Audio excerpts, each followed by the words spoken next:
is so hard. Alright, that's what she said. Welcome back to my channel, everyone. Today I am going to be going over the pros and cons of competing and pretty much what you should know if you want to compete in the future. I'm a WNBF pro.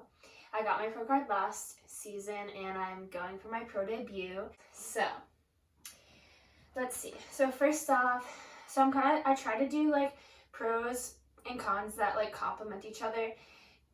So let's start. So first pro is you're gonna get in the best shape of your life, and that is for sure. Competing is an extreme, so you're gonna get super lean, like leaner than you've ever been. It's pretty crazy, and it's like a good feeling. The con is though that you're not gonna be in the best health of your life.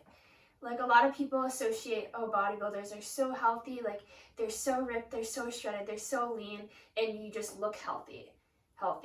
But honestly, like towards the end of your bodybuilding prep, when you're really lean and everything, it's honestly not the most healthy for you. Having a low body fat percentage is not good for you long term. So that's why it's good to have a good coach that knows how to like taper your weight and make it so it's not too extreme on your body. Yeah, so it's not going to be the best health of your life, considering you're going to have a low body fat. That can mess with your hormones. It can mess with your sleep schedule. It can mess with your like sex drive. So another pro is the empowerment, pride, growth, strength, determination, perseverance, willpower, and drive that you get when you're competing. It's something that I've never felt before. Growing up, I did dance, I did volleyball and track. Like I've done a few sports before, and there's nothing like it because bodybuilding is you're competing against yourself. If you've competed before, you're trying to beat your last physique. If it's your first show, you're just trying to get in the best shape of your life, and it's like a feeling like no other. Like some weeks, like you don't think you'll make it, and it's really hard and mentally taxing. But there's no better feeling because you like push through such a hard like obstacle, and it's crazy like going through it and talking to other people, that it just makes you stronger as a person. Because if you can like push yourself through like being really hungry and tired and still doing cardio and missing out on social events and just having this strong sense of willpower is something that will help you in the long term with anything, not just weight loss or working out, but anything, because like mentally you can keep pushing past. The con, so you have those like good aspects, but then the cons, like I said, you're gonna be tired towards the end. In week, you're gonna lose strength as your body fat goes down. You're gonna be hungry towards the end. Sometimes you can get lightheaded and dizzy. You can have brain fog sometimes. And in females, you can lose your period, which has happened every time. Luckily, I've gotten it back pretty like fast after properly reverse dieting with my coach, which is really important. But yeah, so you do lose your period, which obviously is not healthy. And but yeah, that's one of the effects of it. And like guys lose their sex drive. I think that can happen to girls too, but those are just things that are common that happen, which is not the best. Another pro is that you meet tons of supportive people and motivational people throughout the process. Like my gym has a lot of competitors, and my clients, and just people you meet at shows that are all going through the same thing. It's just like super motivational and like inspiring. Some people have been like obese and they lose weight and they compete, which is just, insane. Like the most weight I've lost at a time is like 30 pounds, which is kind of crazy, like, because I'm pretty small. But I don't know, just some people have lost so much weight, and it's just really encouraging and cool to just meet so many people that are in similar interests as you. And then a con, so you meet a bunch of people, but then a con is that you can't be social a lot of times when you're on prep, and you miss out on things and you lose the experience and memories. This can be the case, but I think I always tried to just keep going to social events and stuff. I have a strong sense of willpower when I'm on prep. I literally won't eat anything that I'm not supposed to, even if I'm at a party or something. I've gone out to eat with friends for their birthday on prep, and I literally ordered a salad, packed my own chicken, and just put mustard on it and just ate that. It's really depressing, and like it's super hard sometimes. But some people don't have the willpower, or they find it hard being in social situations and not caving and stuff. So that depends on the person, but you do miss out on some like aspects of life sometimes. But it's all part of the experience, and it's only a short amount of time. You feel confident like no other. Like, obviously, like, your body fat's low and you're going to be in the best shape of your life, like I said. And then just confidence wise, like I also said before, just like with having a strong sense of willpower and pushing your limits is just going to make you feel so confident and like appreciative of yourself. A con in opposition to that is that post-show can be really hard on people. Like I said before, like reverse dieting is important to do after a show and not just binge. But post-show can be really hard because you're in this for like 12 weeks or more. You're in this like hyperdrive, focused, like you can't think of anything else. You're just putting all your energy towards competing, and like that's all you can think about, and you have confidence and everything. And then after the show, you're kind of just like, now what? Like, I'm not competing, like, and sometimes you just lose like your drive and motivation. It just feels like you're just working out like for nothing.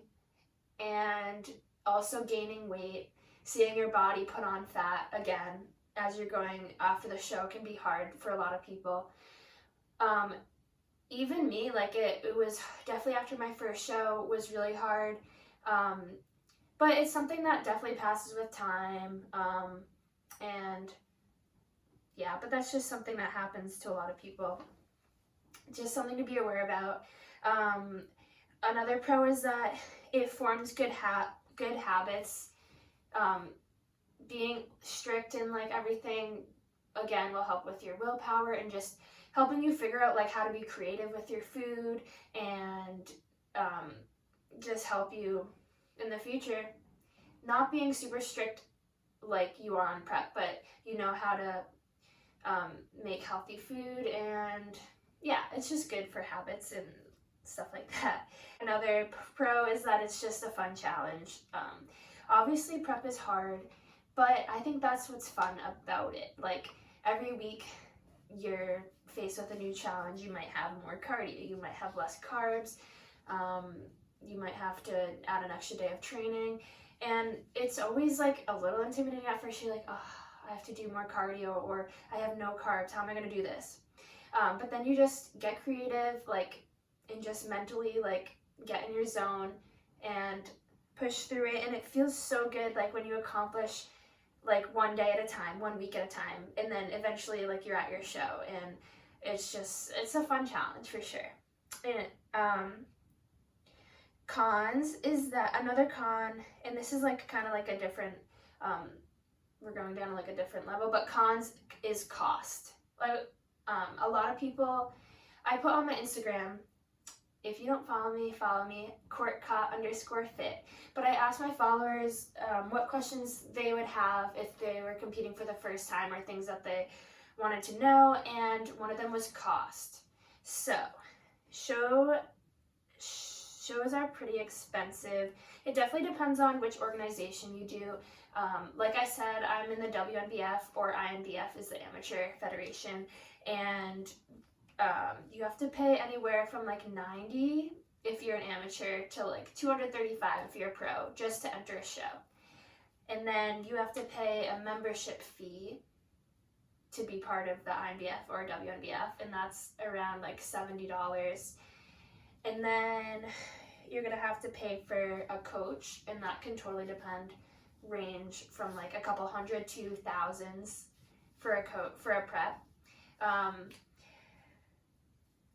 Tan, that ranges from like $100 to a couple $100 for your tan the day of if you get it done. Obviously you can do it on your own, it's going to be cheaper. There's definitely like different ends of the spectrum, but you're going to have to pay for makeup and hair unless you do it yourself, which I've done before. Shoes, because you need clear heels, those are like $50, $60. Jewelry, a couple, probably like $30 or so. Your suit can range, suits is probably a couple $100. My last suit was $420. Coaching and posing, like I said, $300 to like thousands of dollars. Posing, same, probably like ranges from, it's probably like a couple $100. It totally depends. Your polygraph, so my federation, the WNBF, is tested, so it's all natural, and you have to take a polygraph to make sure you're not lying about drugs, and it is usually $70 maybe. Supplements, so supplements aren't really necessary, but in prep I think they're definitely more important because you're missing out on nutrients when your calories are lower. So in order to supplement that, it's good to add in some supplements for sure. Help with your energy if you're low energy, stuff like that. That obviously ranges, but that can be like $100 a month, something like that. And there's probably things I missed, but overall you're probably talking a few $1,000s, and it's all pretty spaced out. Like, you're not gonna have to spend like thousands all at once, but in the grand scheme of things, you're probably spending a couple thousand. A con that I added here is time commitment. It's a total time commitment. A lot of your time is going to be spent on prep, whether you're prepping your food, cardio, weight training, and then it does take up a lot of your time and time that you can't be social. Okay, so now I'm going to branch off a little bit and just go over things that I think are necessary that you shouldn't really like skimp out on if you're prepping. So one thing you need is a good coach. You can either have a coach online or in person, and I don't think either is better than the other, but a lot of people online have like thousands of followers, and it doesn't really mean like they're the best coach or they're going to give you enough attention if they have so many clients. That also doesn't mean they're a bad coach at all. But I just think it's important to have a good like connection with your coach, and you should trust them and make sure they're knowledgeable and educated, and look at their clients and like past clients, or even ask past clients like how did they feel their coach was and how they liked them, what their approaches were like. And I think this is really important mainly for your health, because a lot of coaches out there, or some coaches out there, are really sketchy, and they just drop all your carbs, take away like all your fat, and have you do so much cardio. And it, like I said, bodybuilding isn't the healthiest of sports towards the end, but there's definitely healthy ways you can do it to keep your body as healthy as possible. And so you definitely need a good coach. My coach is Dave Blondin. He's out of North Oxford, but that's who I use. Something else that I think is a necessity is posing. So you could have the best physique, be shredded AF, and you go up there and your posing sucks. So one, you're gonna like stick out like a sore thumb, and you're not going to show off your muscles like in the way that they should be, and they won't look as full and proportioned. And yeah, that's very, very important. Also, like, you have to hold your poses up there for a long time sometimes, so you really need to practice so that you're not shaking, and so you look really solid up there and confident. And another thing that you need, so on Instagram, when I asked people, one of the things someone said was, how do you know you're ready for prep? And so one of the things that I said was, first, health. So before you even start, you have to make sure your health is in a good state. So you have to make sure your hormones are good, make sure like your blood levels are good, everything's healthy before you even start. So that way you're not setting yourself up for failure or to like destroying your body, because I've seen that happen. It's very sad. So yeah, make sure your health is in check. Second, your mental state. So like, as I've talked about, obviously prepping can be very hard mentally, and even if you look really good, sometimes you're like, oh, I just look so bad, because you're just in like this hyper like analytical state. And also, like I said, post show is very hard, seeing yourself gain weight again, and kind of figuring out your purpose again now that you're not prepping. So like, mentally, you really need to be strong and ready to compete. Physically, you need to be ready. So obviously you shouldn't be like really overweight. You should be like and have a good build of muscle on you, because you don't want to be leaning out when you don't have a lot of muscle, and you're gonna end up losing muscle that way. So that's something you and your coach can decide, like when you physically think you're ready to start competing. And lastly, just like, be so hyped up and like so ready, and just be like so devoted to it, because if not, if you're half-assing a prep, that's just dumb. You're just setting yourself up for failure. You want to be all in. So you definitely need patience, trust, willpower, and support. It's really hard to, like I said, you're gonna miss out on like a lot of like family events, social events and stuff. And it's good to have support and people that like know why you're doing this and know your purpose and support you, and not put you down for not eating something or bringing Tupperware, or I don't know, just people that are constantly putting you down. That's not to say you can't prep if you have people that aren't supportive, because they'd be super cool to prove them wrong and everything, but having support really does help.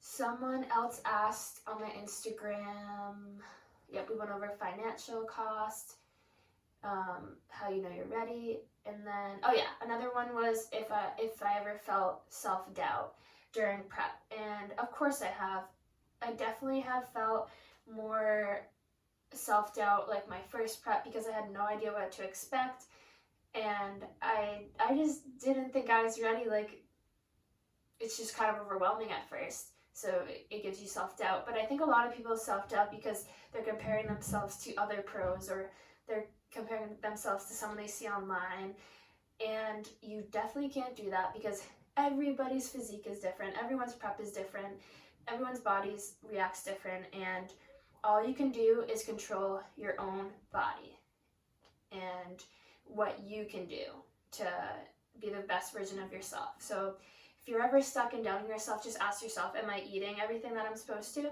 Yeah. Am I drinking all my water? Yeah. Am I practicing posing? Yeah. Am I getting enough sleep? Yeah. If you're doing everything that your coach is saying and you're literally trying your absolute best, then there's no way to doubt yourself, because you're putting every ounce of effort you possibly can. If you don't come up on top, you can't be too mad at yourself, because you did everything you can. After all, bodybuilding is subjective. It's not like powerlifting. You can't just lift 500 pounds and say, yep, you're the winner. It's subjective. So even if you think, oh, I have the biggest muscles here, you might not be as lean. or you might not be as proportionate, or you might not have a good stage presence, your posing might be bad. I don't know. There's a lot of factors, but all you can do is control you. And I guess that's my final thoughts. If you have any other questions or comments, or want to tell me about your experience, comment down below. And thank you guys for watching. I'm really bad at ending, but bye!